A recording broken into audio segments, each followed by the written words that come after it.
Rail লাইনে আটকে গেল বাস, জানালা দিয়ে লাফিয়ে নামলেন যাত্রীরা। ট্রেন আসার আগ মুহূর্তে রাজধানীর মগবাজারের রেলগেটে রেল লাইনের উপরে একটি বাস আটকে যাওয়ার ঘটনা ঘটেছে।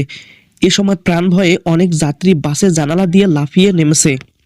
বাকি যাত্রীদের নিয়ে অল্পের জন্য রক্ষা পেলেন বাসটিও। শুক্রবার 18 এপ্রিল রাতে সামাজিক যোগাযোগ মাধ্যমে ফেসবুকে তৌকির আহমেদ নামে একজনের শেয়ার করা একটি ভিডিওতে এই চিত্র দেখা যায়।